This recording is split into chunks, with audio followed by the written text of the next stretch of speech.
역대상 6장을 보면은 이제 우리가 엘가나의 족보, 사무엘의 족보가 나옵니다.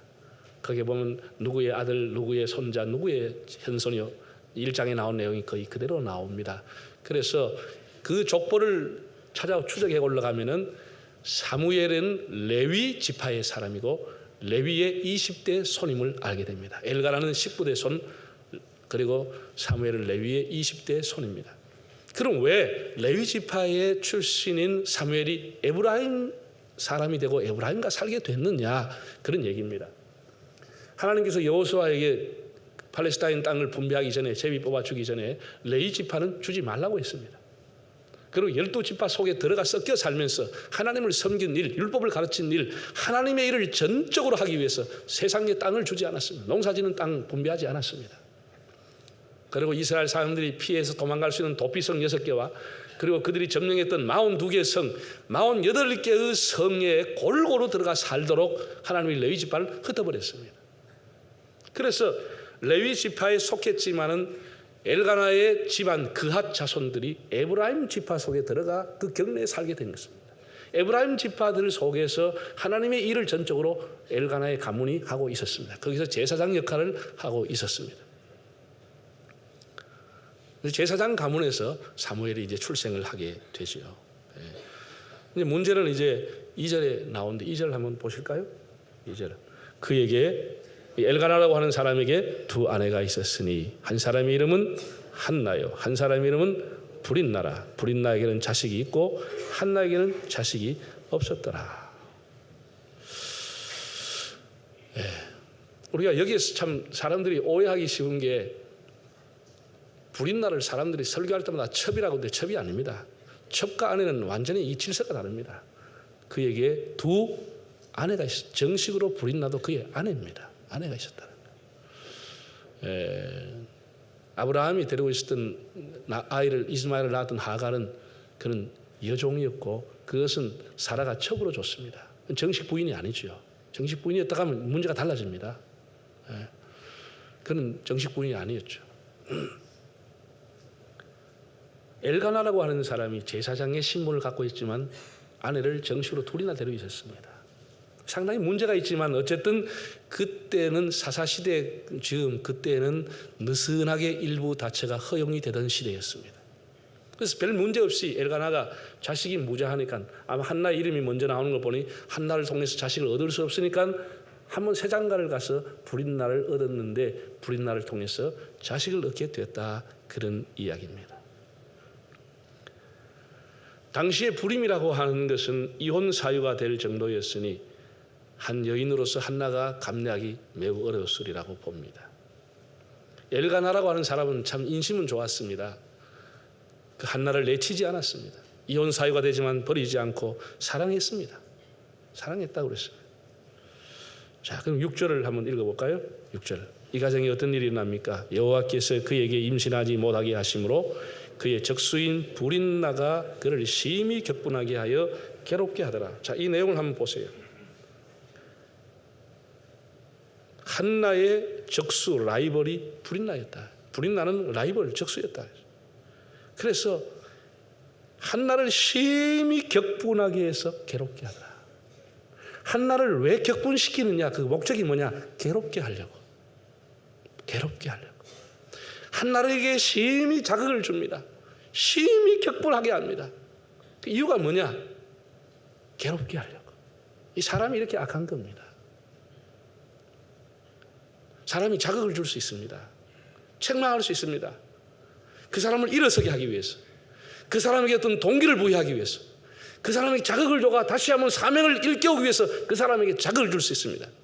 그런데 그런 경우는 거의 적고, 대부분의 자극을 줄 때는 그 사람을 괴롭게 하려고, 그 사람을 멸망케 시키려고, 그 사람을 고통스럽게 하려고 자극을 주는 것입니다. 대부분의 사람이 하는 일은 다른 사람을 괴롭게 합니다.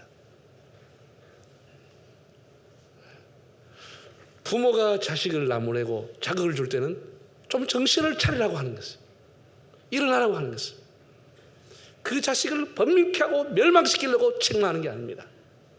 그런데 우리가 이웃과의 관계와 동료 친구와의 관계, 이런 것은 대다수가 번민케 하려고, 괴롭게 하려고 자극을 주는 것은, 하나님이 우리에게 하시는 것은 우리를 책망하고 징계하고 자극을 주는 것은 우리를 다시 일어나게 하기 위하고 연단시키기 위해서 하지만은 사람은 악합니다. 아예 노골적으로 왜 격분시키느냐, 왜 자극을 주느냐, 괴롭게 하려고. 그냥 자살해 죽어버려라. 꼴 보시니까 죽어버려라. 괴롭게 하려고. 얼마나 사람이 우리가 악하다고 하는 것을 알아야 합니다. 여기에서 히브리어 사용한 동사의 시제를 보면은 얼마나 더 악한지를 알게 됩니다. 이 격분시키다고 하는 말을 히브리어로 카스라고 하는데, 이게 동사는 동사인데 미완료 동사입니다. 동작이 끝난 게 아니고 계속 이어지는 것이에요. 미완료 동사입니다. 이 카스라고 하는 단어가 찌르다는 뜻을 갖고 있습니다. 찌르다, 노엽게 하다, 분노하게 하다, 그런 의미를 갖고 있습니다.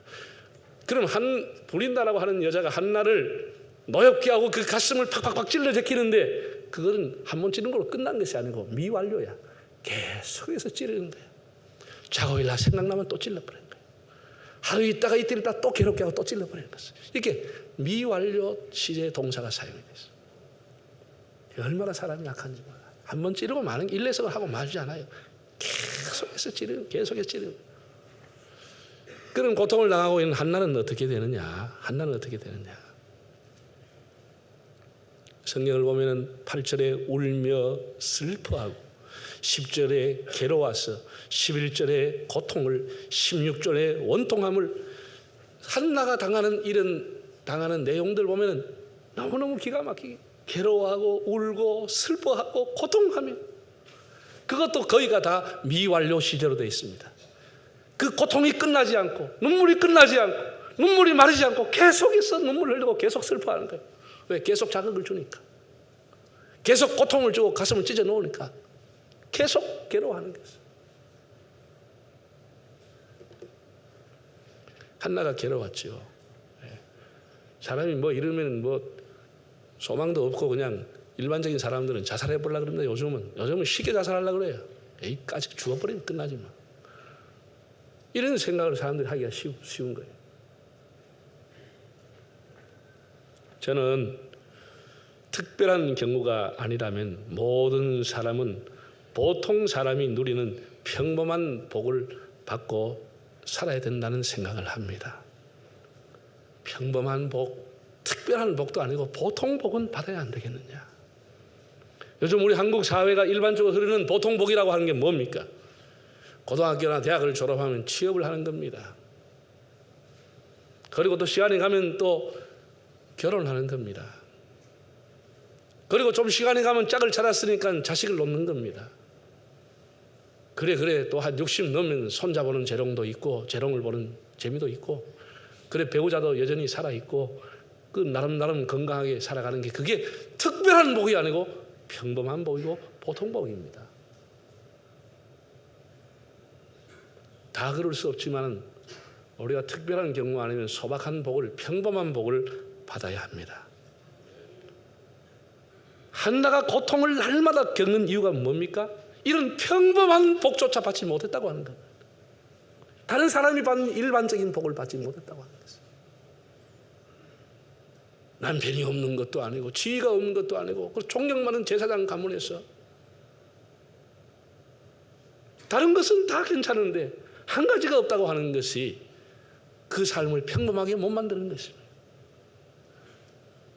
제가 이 본문을 읽을 때마다 속이 상하는 이유 중에 하나는, 하나님이 그렇게 멸시와 무시를 당하는 한나에게 왜 보통의 복을 안 주셨느냐. 아니 다른 집에는 결혼하면 똑똑하게 뚝뚝뚝 티 나오는데 어떻게 해서 그렇게 보통의 복도 왜 한나 집에 안 주느냐는 거죠. 그리고 사람들이 교회 와서 그럽니다. 나는 보통의 복도 왜 못 받느냐 이거죠.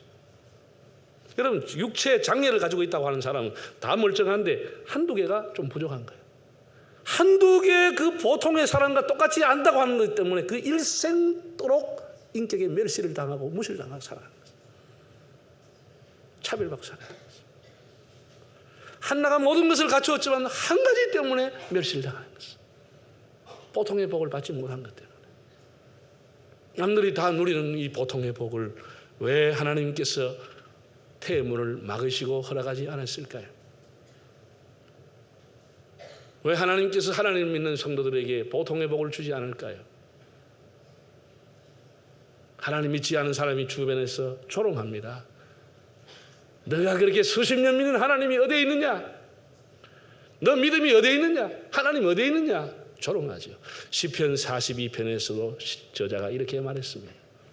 사람들이 나를 조롱하니 너희 하나님이 어디에 있느냐 조롱하니 나의 눈물이 나의 음식이 되었나이다. 사람들이 조롱하니 눈물이 음식이 되었다고 그랬어요.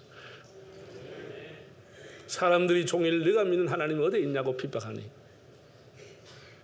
나의 눈물이 주야로 나의 음식이 되었다고 했습니다. 한나가 역시 그렇게 살았습니다. 하나님은 왜 한나에게 보통의 복을 주지 않았을까요? 왜 눈물을 음식으로 삼게 했을까요? 한나가 특별한 것 구한 것도 아닌데.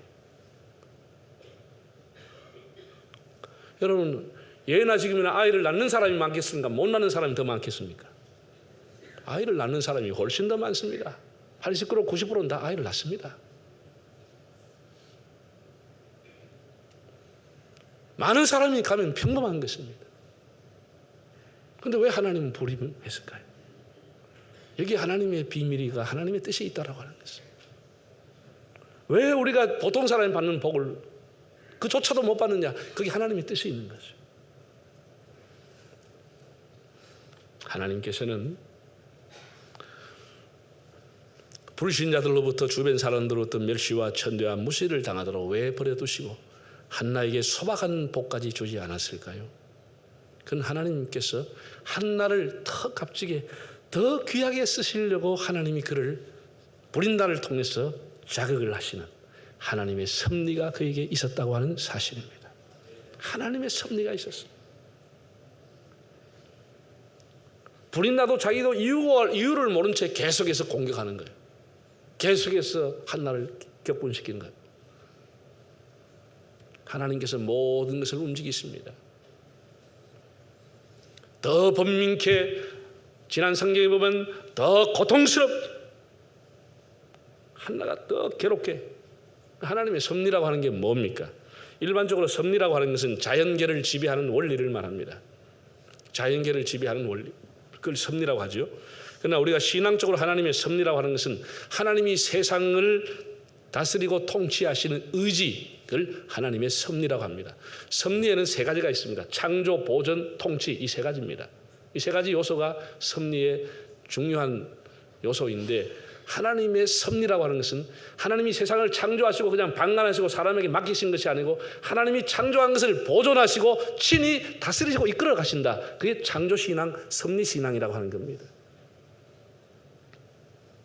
하나님은 우리 한 사람 한 사람을 지으셨을 뿐 아니라 지금도 우리를 다스려 주십니다. 우리를 이끌어 주십니다.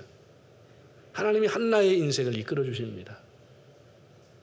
우리가 보기에는 보통 복도 받지 못하고 버림받은 여인처럼 보이지만 하나님이 그를 향하신 뜻이 남달리 있었습니다. 한나가 이제 기도로서 그 사실을 깨닫게 됩니다. 한나가 기도합니다. 보세요. 한나와 다윗이 참 많은 고난을 받습니다. 한나라고 하는 사람은 자기 집안에 있는 불인나라고 하는 동서를 통해서 고난을 당했습니다. 카스, 늘 찔림을 받습니다. 이게 뭐 낫지 않고 계속 도지는 거예요. 다윗이라고 하는 사람도 역시 집안 사람입니다. 사울 왕이 인간적으로는 자기의 장인입니다. 그 사울이 끊임없이 자기를 찌르고 공격하는 것이죠. 네. 그 다윗이 그러면 이런 찔림을 당할 때 다윗은 어떻게 했냐? 모든 사람이 입으로 쪼아대고 멸시하고 막 욕을 하고 막 이렇게 했을 때 다윗이 어떻게 했느냐? 한나를 어떻게 했느냐? 그런 것이죠. 먼저 우리 시편의 109편 1절에 4절 한번 보겠습니다. 화면을 통해서. 다윗의 시, 내가 찬양하는 하나님이여 잠잠하지 마옵소서. 그들이 악한 입과 거짓된 입을 열어 나를 치며 속이는 혀로 내게 말하며 또 미워하는 말로 나를 두르고 까닭 없이 나를 공격하였음이니이다. 나는 사랑하나 그들은 도리어 나를 대적하니 나는 뭐 할 뿐이라? 기도할 뿐이다. 그들이 입을 가지고 거짓말을 혀를 가지고 계속해서 자기를 씹고 계속해서 공격하지만은 나는 하나님 앞에 기도할 뿐이라. 기도할 뿐이라. 다윗이 눈물 흘리면서 기도하는 것을, 나의 눈물을 주의 병에 담으소서, 그러면서 하나님 앞에 기도할 뿐이라. 욥이라고 하는 사람도 자기들의 친구들한테 조롱을 당했습니다. 욥기 16장 20절 한번 읽어보겠습니다. 나의 친구는 나를 조롱하고 내 눈은 하나님을 향하여 눈물을 흘리나이다. 그 욥에 나옵니다. 나의 친구들은 나를 조롱하지만 나는 하나님을 향하여 눈물을 흘리나이다. 참 가슴 아픈 얘기입니다. 오늘 한나가 1장 10절에 또 이렇게 말합니다. 한나의 1장 10절 한번 읽어볼까요? 한나가 마음이 괴로워서 여호와께 기도하고 통곡하며, 이제는 일반적인 기도가 아니고 한나가 통곡의 기도를 시작했습니다. 그 다음 절에 보면 서원하여 가로되, 이제는 통곡과 서원의 기도, 특별한 기도를 한나가 결심하고 하기 시작한 겁니다. 하나님이 그것을 원했던 것입니다. 하나님이 한나에게 태임을 맡고 있는 이유는 한나가 평범한 복을 받고 살아갈 여인이 아니고 특별한 복을 받길 하나님이 원하셔가지고 계속 누르고 있었던 것이에요. 태임을 잡고 있었던 것이에요. 한나가 하나님 앞에 작심하면서 통곡하면서 서운하면서 하나님 앞에 기도하기 시작합니다. 하나님이 특별한 섭리를 베풀기 시작하는 겁니다. 놀라운 일입니다. 여러분, 제가 목회를 처음 할 때만 해도 교회에서 새벽이든 철야할 때든 뭐 낮에든 기도원에 가든 많은 성도들이 교회에 와서 울면서 기도하고 통곡하며 기도했습니다. 그런데 요즘은 통곡의 기도가 한국교회에서 거의 사라졌습니다. 뭘 만큼 돼서 등 따시고 배가 불러서 통곡할 일이 별로 없는지, 깨끗하게 살고 어렵게 살아서 통곡할 일이 없는지, 통곡 기도가 한국교회에 사라지기 시작하면서 한국교회의 영성이 바닥을 헤매게 되는 것입니다. 울면서 기도하는 사람이 점점 사라져요. 눈물이 말라가는 영성 때문에 교회가 말라가고 있는 것입니다.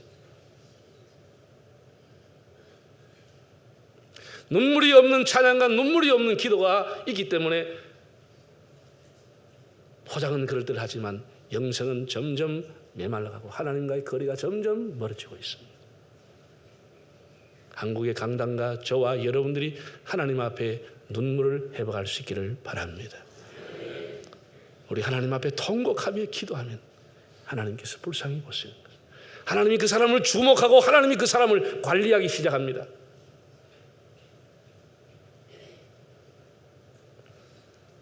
한나는 하나님 앞에 특별한 기도를 시작했습니다.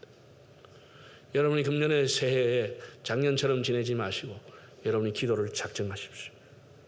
낮에 하든지 밤에 하든지, 시간을 정하든지 때를 정하든지 장소를 정하든지, 일천번을 하든지 금식기도 하든지 밤기도를 하시든지 여러분이 기도를 결심하고 특별히 기도하십시오.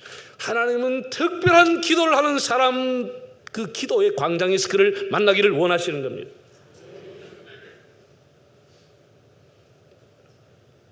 한나가 통곡하며 기도를 시작했습니다. 통곡을 했습니다. 이제 다음 주에 이제 제가 그 내용을 좀 풀어주겠습니다. 통곡하며 기도합니다.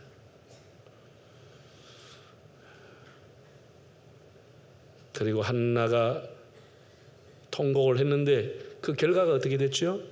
뭐 당장 자식을 하나님이 준 것은 아니죠. 자식이 당장 얻어지는 건 아니니까, 또 평범하게 지나가야 할 시간이 가야 되니까. 그럼에도 기도의 응답이 바로 와버렸습니다. 통곡하며 기도의 응답이 바로 왔습니다. 자, 1장 18절 보세요. 어떻게 응답이 왔습니까? 이르되 당신의 여종이 당신께 은혜 입기를 원하나이다 하고 가서 먹고 다시 얼굴에 다시는 근심빛이 없더라. 가서 먹고 얼굴에 다시는 수심이 없었다. 전에는 먹지 않았어요. 그래서 남편이 와서 얘기했습니다. 그대가 왜 먹지 않느냐고, 그대가 왜 슬퍼했으며 얼굴을 왜 그렇게 인상을 쓰고 있느냐고 그렇게 했습니다. 그러나 하나님 앞에 통곡하고 기도하고 나오는 한나의 모습은 이제는 집에 와서 음식을 먹기 시작하고 얼굴에 근심이 사라진 것입니다. 성경은 이렇게 말했습니다. 빌립보 4장 7절 이하를 보면 너희가 아무것도 염려하지 말고 감사함으로 하나님께 아뢰라. 그리하면 모든 지각에 뛰어난 하나님의 평강이 너희 마음과 생각을 지키시리라. 우리가 하나님 앞에 기도하면 하나님의 평강이 우리 마음을 감싸는 것입니다. 우리 마음에 근심이 사라지도록 하나님이 우리를 감싸 주시는 것입니다. 한나는 하나님 앞에 울면서 기도하면서 하나님이 주시는 평강을 얻게 됐습니다. 더 이상 그는 눈물의 여인이 아닙니다. 더 이상 곡기를 끊는 초라한 모습이 아니었습니다. 이제 음식을 먹고 정상으로 돌아왔습니다. 우리가 하나님 앞에 새해 꼭 한나와 같이 결심해서 기도할 수 있기를 바랍니다. 당장 자식이 얻진 않았습니다. 당장 무슨 뭐가 온 것이 아니지만은 아주 얼굴에 그냥 근심이 사라졌습니다. 그것이 얼마나 은혜입니까? 상황은 바뀐 게 없습니다. 집에 돌아왔지만 여전히 그 여자는 쪼아대고 그 여자는 계속해서 갈기갈기 심장을 찢어놓습니다. 전에는 사람 상대해서 괴로워했지만 이제는 하나님 앞에 기도했던 한나는 거기에 개념하지 않습니다.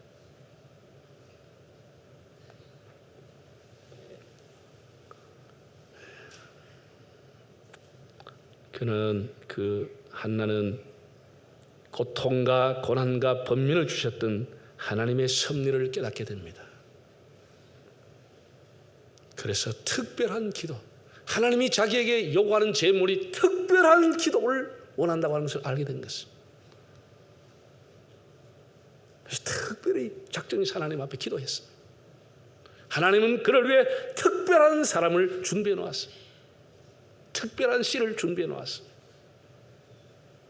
그리고 350년 사사시대를 마감하고 새로운 시대를 여는 위대한 종을 하나님이 그의 뱃속에 잉태시키게 합니다. 사무엘 한 사람이 나타나서 350년 어두웠던 사사시대를 다 청소해버립니다. 미스바 강당에 다 쓸어버립니다. 새로운 하나님의 역사를 건설합니다. 그런 위대한 사람은 그냥 우리가 보통으로 기도해야 되는 게 아니에요. 여러분 보세요. 아이들이 공부할 때, 시험 앞두고 공부할 때 보통 공부하는 애는 보통 성적 얻습니다. 밤늦게 공부하고 새벽에 일어나서 특별히 공부하는 사람은 특별한 열매를 거둡니다. 우리가 보통으로 기도하면 보통 은혜 받습니다. 하나님 앞에 작정하고 특별히 기도하면 특별한 은혜가 임하는 것입니다. 이건 상식입니다. 상식입니다.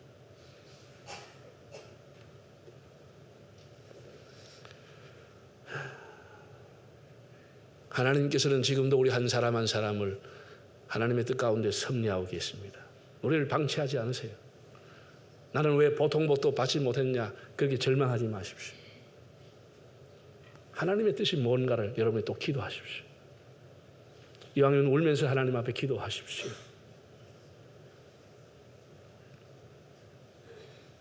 사무엘서 강해를 위해서 여러분이 기도하시고 말씀을 잘 경청해서 지나간 이스라엘의 역사가 아니고 오늘 이 시대에 하나님 말씀 변함이 없습니다. 오늘 이 시대에 나에게 주시는 음성이 뭔가 그거를 여러분이 주일마다 듣기를 바랍니다. 나를 힘들게 하는 환경이나 나를 힘들게 하는 사람을 상대하지 말고 다윗이 말했잖아요. 사람들은 나를 공격하고 대적하나 나는 하나님께 기도할 뿐이라. 이게 답이 있는 것입니다. 나는 따라서 나는 기도할 뿐이라. 할렐루야. 여러분 기도가 인생을 역전시키는 겁니다. 역전시키는 건 기도밖에 없습니다. 하나님이 우리 주신 최고의 선물이 기도입니다. 기도입니다. 그래서 늘 기도에 힘써서 금년에 우리 성도들이 일상의 복과 보통의 복, 평범한 복을 받을 뿐 아니라 나아가서 하나님이 예비하신 특별한 복을 받아 누리시기를 바랍니다.